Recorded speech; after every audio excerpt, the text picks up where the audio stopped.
Hello YouTube! Aujourd'hui on se retrouve pour faire un point sur mes lectures de mai et ça c'est pas super bien passé.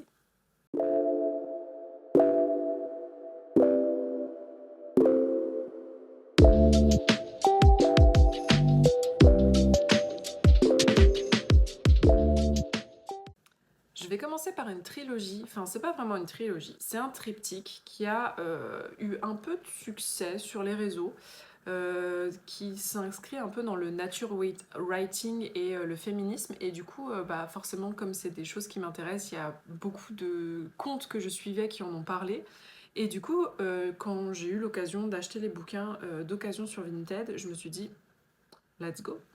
Et j'en avais déjà parlé dans ma précédente vidéo, mais du coup j'avais lu Début mai En cabané de Gabriel Filto-Shiba. Et ça m'avait pas plu. Ça m'avait pas plu parce que du coup l'histoire en fait c'est Anouk, une femme d'un certain âge, entre la trentaine et la quarantaine, je sais plus trop, qui quitte en fait son boulot, son appartement à Montréal pour acheter un lopin de terre dans le Kamouraska, donc qui est une terre un peu sauvage. Et il y a une cabane qui tombe en ruine, il n'y a pas l'eau courante, il n'y a pas l'électricité. Et en fait c'est le récit de son premier hiver là-bas, donc où elle dit qu'en gros elle a du mal à, elle a du mal à couper du bois tous les jours, elle a du mal à manger, le truc d'aller chercher de la neige pour la faire bouillir, c'est très compliqué, elle se sent très seule, elle a beaucoup de mal avec les coyotes qu'elle entend autour de la maison parce qu'elle a l'impression qu'ils viennent la chercher pour la manger, elle a un peu cette parano-là, et elle pense beaucoup aussi à son passé, à pourquoi est-ce qu'elle a quitté sa vie à Montréal, même si on a... Finalement, c'est assez superficiel. On ne sait pas vraiment pourquoi elle est partie. On sait juste qu'elle en avait marre, que c'était une vie qui ne lui plaisait plus et qu'elle avait besoin de de retourner un peu aux sources. Et sauf que je trouve que ça s'inscrit pas mal dans tous ces récits un peu bourgeois de personnes qui décident de quitter, de tout plaquer du jour au lendemain pour aller élever des chèvres dans le Larzac ou habiter une cabane au fin fond d'un trou perdu au Québec. Et en fait, j'étais déjà voilà, pas très d'accord avec certaines choses qu'elle disait. Je suis pas forcément tout à fait d'accord non plus avec les propos féministes de la narratrice. Et ce qui m'a vraiment le plus énervée, c'est que elle passe son temps en fait à attendre un homme. Elle veut un homme pour avoir la rugueur de ses mains sur la rugosité, je ne sais plus comment on dit, de ses mains sur son corps. Elle veut absolument être... Voilà, elle a très très envie d'un homme et elle est obnubilée par ça. Et vraiment, ça m'a énervée parce que je suis quelqu'un qui aime beaucoup les retraites solitaires. Et je vous avoue que pendant mes retraites solitaires, je pense pas à ça. Enfin, vraiment pas. C'est pas des moments où j'ai envie de penser à ça. C'est pas des moments où je... Enfin, pour moi, il y a vraiment justement tellement d'autres choses à découvrir pendant ces retraites plutôt que de se dire ah j'ai bien envie d'avoir quelqu'un dans mon lit. Enfin voilà, donc ça m'a énervé et ce qui m'a énervé encore plus, c'est que du coup il y a un plot twist et elle rencontre quelqu'un qui est un fugitif qui arrive dans sa cabane. Je vais pas en dire plus parce que si j'en dis plus, clairement je vous raconte le livre. Il est très court, mais du coup je vous raconte le livre et je pense que pour moi c'est pas le but. Mais du coup, voilà, donc En cabané m'avait déçue. Mais je m'étais dit, laisse-toi l'opportunité de découvrir d'autres romans de l'autrice, parce que peut-être qu'il n'y a que celui-là en fait qui t'a pas plu. Et en plus, j'avais vu que les critiques sur les autres romans étaient bien plus intéressantes, donc je m'étais, enfin bien plus, comment dire, positives. Donc je me suis dit, allez, on se lance. Et on se lance dans Sauvagine, qui est du coup pas vraiment la suite, mais qui se passe dans le même environnement. En fait, on va suivre là cette fois-ci une garde forestière qui s'appelle Raphaël Robichaud, qui est lesbienne. Donc ça c'est assez... voilà, c'est un souffle nouveau, ça fait du bien. Et en fait, du coup, Raphaël Robichaud est un peu déprimée par le tournant qu'a pris son métier, parce qu'en fait, elle se rend compte qu'elle protège pas tellement la faune et la flore, elle est plutôt au service des trappeurs et des chasseurs au Canada. Et en fait, elle a de plus en plus de mal avec ce métier qui correspond pas du tout à ses convictions, en fait. Et elle a adopté une chienne croisée coyote. Sauf qu'un jour, sa chienne disparaît. Et quand elle la cherche, elle tombe sur un site de trappe illégale, un site de braconnier. et sa chienne en fait est pendue à un collet et elle est sur le point de mourir. Du coup, Raphaël la sauve et à partir de ce moment-là, elle commence à avoir une obsession pour ce braconnier. Elle a très envie de le retrouver, de se venger. Et lui, le problème, c'est que il sait déjà qui elle est. Et cet aspect-là, je vous avoue, il m'a fait. J'ai bien apprécié parce que je me suis dit waouh, ça prend un tournant auquel je m'attendais absolument pas. C'est vraiment ce tournant un peu thriller. Enfin, c'est pas vraiment un thriller, mais c'est quelque chose d'assez psychologique parce que du coup, on sait qu'il y a cette menace. On sait pas vraiment qui c'est parce que l'autrice essaye un peu de cacher les indices. On suit Raphaël qui est complètement perdu et qui se rend compte qu'en fait elle est en train de mettre le pied dans un bourbier extraordinaire parce que c'est un tout petit village dans lequel elle vit, que tout le monde se connaît, qu'il y a voilà, des histoires un peu qui traînent. Et franchement, j'ai bien aimé cette partie-là. J'étais en train de me dire, ok, je comprends pourquoi tout le monde préfère Sauvagine. Et du coup, j'ai continué à la lecture. Le problème, c'est que ça va pas jusqu'au bout. Ça va pas jusqu'au bout dans le sens où après ça dérape un peu. Parce que du coup, Raphaël va rencontrer Anouk du précédent roman. Et là, moi, ce qui m'a sorti de l'histoire, c'est que on n'a pas du tout le même discours entre ce qui s'est passé dans le premier roman et ce qui se passe dans le deuxième roman concernant Anouk. Enfin, il y a vraiment des gros détails qui ont été oubliés ou qui sont apparus. Voilà, ça m'a perturbée, ça m'a vraiment sorti du livre. Et du coup, à partir de ce moment-là, en fait, ça devient chiant. Je suis désolée, mais ça devient chiant. Pourtant, ça devrait être intéressant, puisque bon, il y a. C'est un peu queer, dirons-nous, mais en fait, on a perdu l'aspect qui m'intéressait, on a perdu cette niaque, cette obscurité, et du coup, ouais, ça m'a pas trop plu. Mais du coup, voilà. Donc, c'était un avis un peu moyen. Je crois que je lui ai mis 3,5 sur mes réseaux. Parce que voilà, pour moi, il y avait du potentiel, mais il y a des choses qui marchent pas. Et pour la plume de l'autrice, enfin, j'en parlerai avec le suivant, mais il y a vraiment un truc qui colle pas, et je pense que ce sera les derniers que je lis de cette autrice.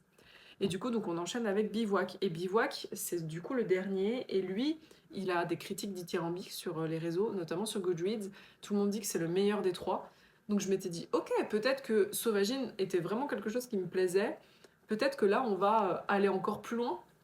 Et du coup, peut-être que ça va me faire changer d'avis sur ce qui se passe. Et en fait, non. Donc en fait, l'idée, c'est que dans ce roman, on va suivre donc Raphaël et Anouk, mais on va suivre aussi le personnage qui est apparu dans le premier roman, dans Un cabanet, dont je dirai pas plus. Et en fait, là, il va y avoir toute une portée de militantisme écologique. Du coup, on va pouvoir, avec les personnages, rentrer dans une communauté autonome qui essaye de faire de l'agriculture biologique. On va ensuite rencontrer pas mal de militants écologistes qui s'installent dans les bois pour les sauver.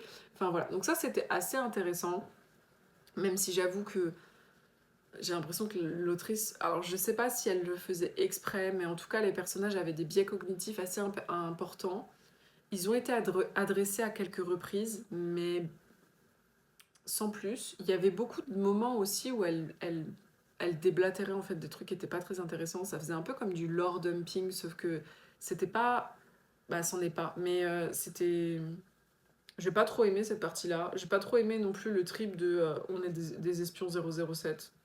Je sais pas, je suis peut-être pas assez proche des milieux radicaux pour savoir si c'est une vérité ou pas, mais ça m'a paru être un peu too much. Et surtout, ce qui m'a énervé, c'est les relations. Les relations dans ce bouquin, je les ai trouvées clichés, stéréotypées, pas du tout, enfin, réalistes. C'était vraiment les hippies. Je sais pas, c'est plein de bons sentiments, mais moi, ça a vraiment pas fonctionné. Je trouve que les dialogues de l'autrice sont particulièrement catastrophiques. Enfin, sans compter le fait qu'elle elle utilise des québéquismes, en fait, ça me dérange pas du tout parce que c'est normal et elle défend sa langue et c'est ok. Mais ce qui m'a vraiment dérangé, c'est la portée superficielle de ces dialogues. Il y a des trucs qui sont incompréhensibles. Enfin, je comprends pas comment des. Il y a plein de choses qui m'ont vraiment pas plu et en fait, du coup, je l'ai moins bien noté que Sauvagine. Sauvagine, je crois que ce qui m'a le plus plu, c'était ce côté un peu défense de la nature, thriller, avec peu de vengeance. Enfin, c'était vraiment très intéressant. Ça, franchement, ça m'a rien apporté. Rien apporté, et du coup, je me suis rendu compte que la plume de l'autrice me touche pas plus que ça. J'ai du mal avec la manière dont elle dirige ses personnages, j'ai du mal avec ses dialogues. Je pense que je vais m'arrêter là en fait. Je sais qu'elle en a sorti un nouveau qui a été un petit peu mis en avant ces derniers temps, qui s'appelle Exa, si je dis pas de bêtises. Mais je crois que j'ai pas envie de me lancer parce que ça a été une sacrée déception. Donc voilà, donc si jamais vous aimez Gabriel Filtoshiba, n'hésitez pas à me dire pourquoi. J'espère que ça vous vexera pas, il faut pas se vexer quand des personnes n'aiment pas les livres qu'on aime. Mais voilà, ça m'a vraiment pas plu et du coup, bah, on va en rester là pour cette autrice.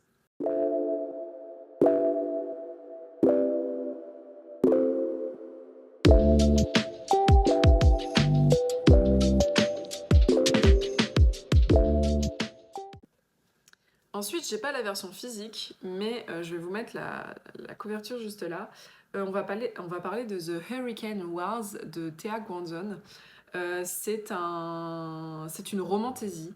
C'est une fanfiction qui a été modifiée pour du coup pouvoir être publiée. Et en fait, à la base, ça parle de Kylo et Ren. Donc pour celles et ceux qui ne le savent pas, Kylo et Ren sont les deux héros de la dernière trilogie Star Wars, en film en tout cas. Et du coup, donc voilà. Et en fait, moi je le savais pas du tout quand j'ai commencé. C'est en lisant, je me suis dit, c'est marrant, la dynamique, elle me fait penser à un truc. Elle me fait vachement penser à Kylo et Ren. Et c'est après, en lisant les commentaires, en fait, que je me suis rendu compte que. Enfin, les critiques sur ce livre, que je me suis rendu compte que l'autrice, à la base, avait publié cette histoire de fanfiction sur AO3. En fait, elle a eu un contrat d'édition et du coup, il a fallu qu'elle change pas mal de choses pour que ce soit plus une fanfiction, mais que ce soit un univers original. Et elle a fait un énorme travail. J'ai trouvé des choses, enfin c'était vraiment intéressant. Il y a toute une partie guerre de colonisation, il y a toute une partie vie dans un climat tropical, des choses qu'on n'a pas vraiment l'habitude de voir. On sent que l'autrice s'est vraiment donnée à fond pour construire cet univers et c'était vraiment intéressant. Le problème, c'est que la manière dont elle l'introduit est un peu lourde parfois. C'est très très pesant au début parce qu'on a vraiment d'énormes paragraphes. Elle a énormément de langues différentes, de termes différents, de noms différents. Du coup, c'est un peu perturbant au début. On se dit, bon, il faut que je m'accroche, ça va faire sens par la suite. Mais si vous êtes du genre à pas aimer ce genre de lore dump, faut s'accrocher. Et du coup, j'ai trouvé ça vachement intéressant. J'ai trouvé super intéressant aussi parce que on a quand même et c'est très rare, donc dans les romantaisies, on a une héroïne qui est au niveau du héros masculin. C'est-à-dire que c'est pas une demoiselle en détresse, c'est une nana qui sait se battre, qui a le potentiel pour, et qui n'est pas, comment dire, dans l'ombre en fait du héros masculin. Et ça devient de plus en plus important par la suite parce que effectivement, même si elle fait partie du coup du camp des rebelles et que ça va vite mal tourner pour eux, elle n'est jamais, euh,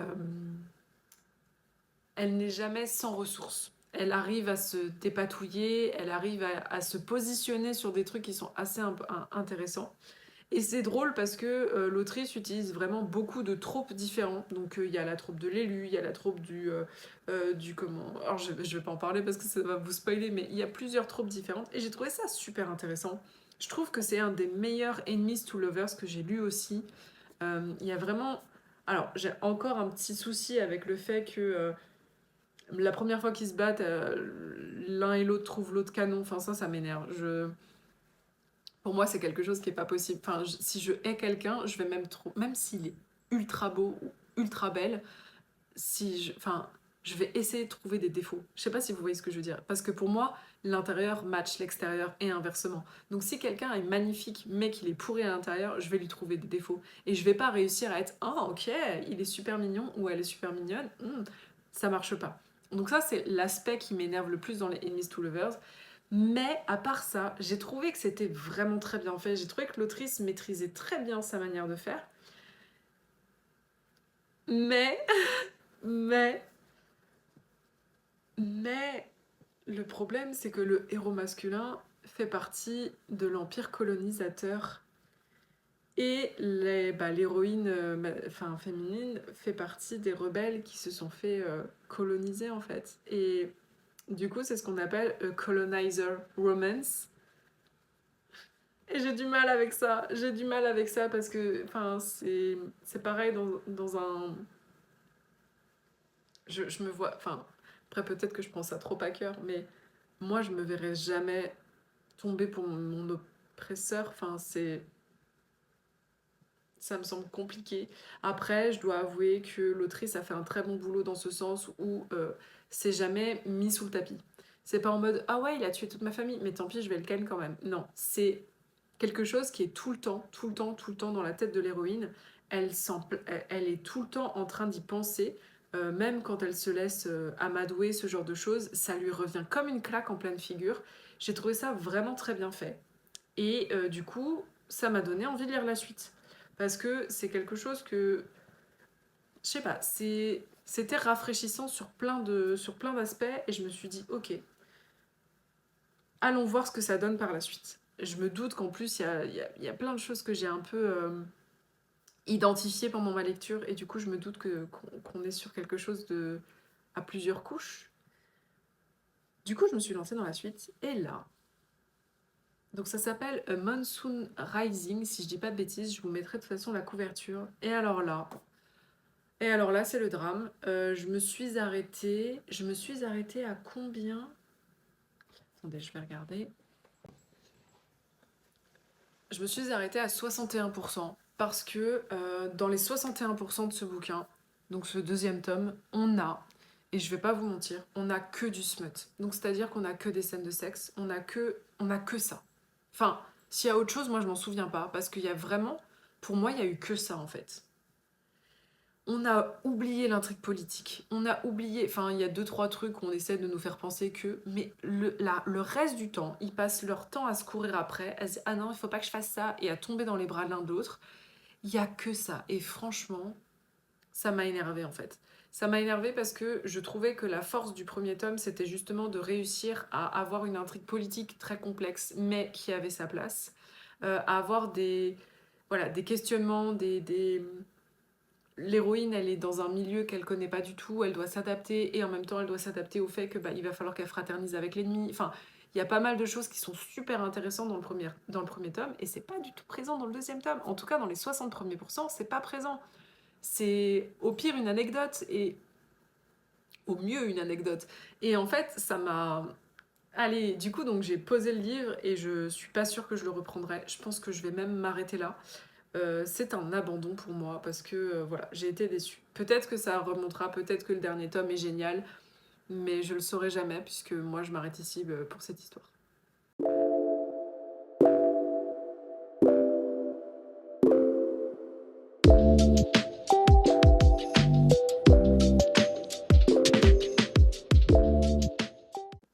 La vidéo prend un peu de temps, je vais essayer d'y aller un peu plus vite pour la suite. Je vais vous faire part d'une autre déception. Ce mois de mai a été vraiment un peu compliqué niveau lecture, c'était pas sensationnel.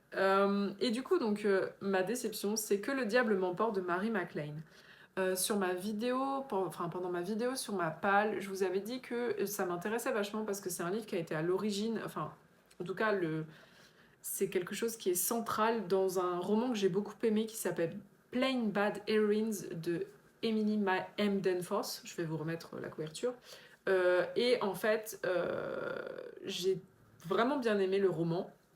Et je m'étais dit, je vais découvrir What is the fuss? Donc, à propos de quoi c'est en fait? Pourquoi est-ce que ces filles sont obnubilées par Mary MacLane? Et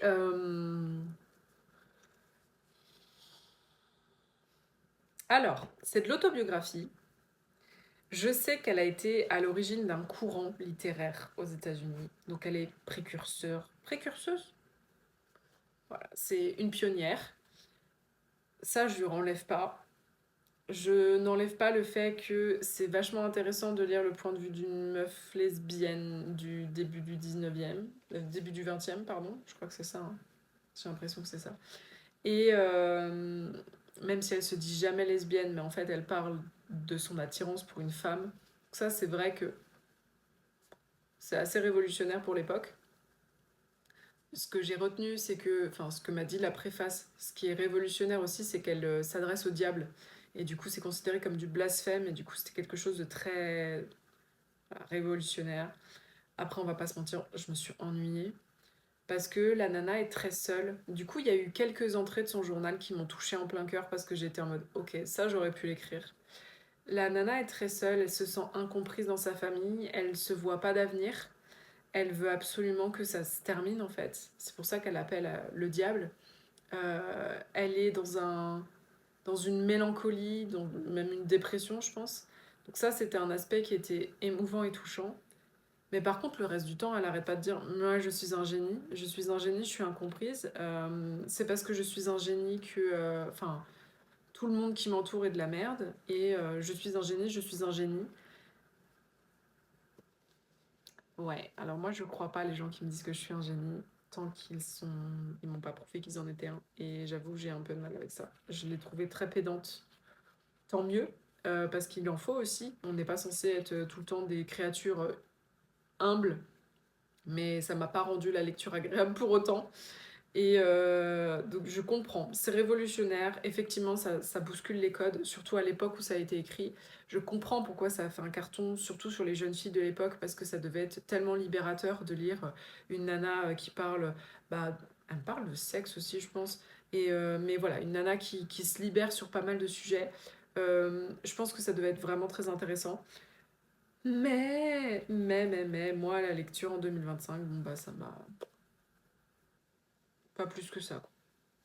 Voilà, c'est tout ce que j'ai à dire. C'est tout ce que j'ai à dire.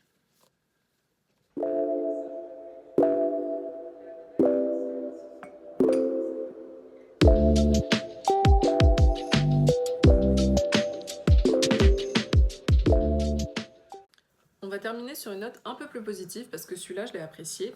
C'est un livre que j'ai lu grâce à Margorito, c'est elle qui en a parlé dans une de ses vidéos et en fait ça cochait toutes les cases pour moi. C'est une autrice qui écrit de la SF et c'est édité par la maison d'édition, les éditions Gauteur, qui est une maison d'édition indépendante dont j'avais déjà lu la séquence Hartman de Saul Pandelakis que j'avais beaucoup aimé parce que c'est un space opéra comme en queer, on va dire ça comme ça, qui parle d'IA. C'était vraiment, moi j'avais bien aimé, ça m'avait beaucoup plu. C'était loin des romans de vieux mecs blancs, cis-het des années 70, n'est-ce pas? Et du coup, j'avais aimé cette maison d'édition. Je leur avais acheté aussi le recueil Nous sommes les ténèbres, qui était censé être une incursion dans l'horreur à la française, notamment par des autrices francophones. J'aimais beaucoup la démarche, j'ai beaucoup moins aimé l'exécution. Je l'ai trouvé très inégale. Il y a très peu de nouvelles qui sortaient du lot pour moi.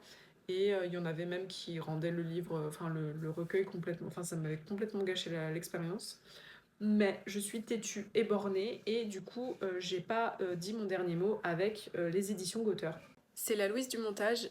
Aux éditions Goater, j'ai oublié de parler d'un livre qui, en fait, c'est eux qui m'ont fait découvrir les éditions et c'est comme ça que je me suis lancée dans leurs autres ouvrages. C'est Le b.a-ba du sexe entre meufs et personnes queer. Ça a été rédigé par Alison Moon, qui est une activiste américaine, si je dis pas de bêtises. Il y a des illustrations aussi. C'est une lecture qui est enfin, vachement intéressante. Je sais qu'il y a eu une énorme mouvance avec les contes comme Orgasme et moi, Jouissance Club, etc., qui ont tous un peu sorti leur propre roman, leur propre guide là-dessus. Sauf que ben, c'est souvent pas très très inclusif. Moi j'ai des gros bifs avec ces personnes-là, donc voilà. Mais du coup, B.A.-ba du sexe entre meufs et personnes queer, c'est un livre que j'ai trouvé très intéressant. Il permet de répondre à pas mal de questions si vous vous posez des questions sur les sexualités queer et que vous voulez pas embêter vos amis, parce qu'il faut pas embêter ses amis sur de l'intimité. Ça peut répondre à pas mal de questions. Ça peut être aussi assez intéressant quand on est un peu perdu à ce niveau-là. Et ça remet un peu ben, le clocher au milieu du village en expliquant notamment les bases du consentement, comment on peut faire du sexe sans forcément avoir une vision hétéro-normée. Voilà, c'est une lecture qui était vachement intéressante, moi j'ai beaucoup aimé, et du coup c'est comme ça en fait que j'ai découvert les maisons d'édition et que j'ai continué à piocher un peu dans leur catalogue. Du coup voilà, donc c'était juste le petit ajout. Et sous l'impulsion de Margarito, je me suis procuré la pilule suivie de Big Girl de Meg Ellison. Donc il y en a plusieurs, hein. Il y a pas que ça comme nouvelle, il y en a quelques-unes. Je vais beaucoup trop vite, du coup vous les voyez pas. Mais en gros, à chaque fois qu'il y a un petit trait noir là, c'est une nouvelle. Et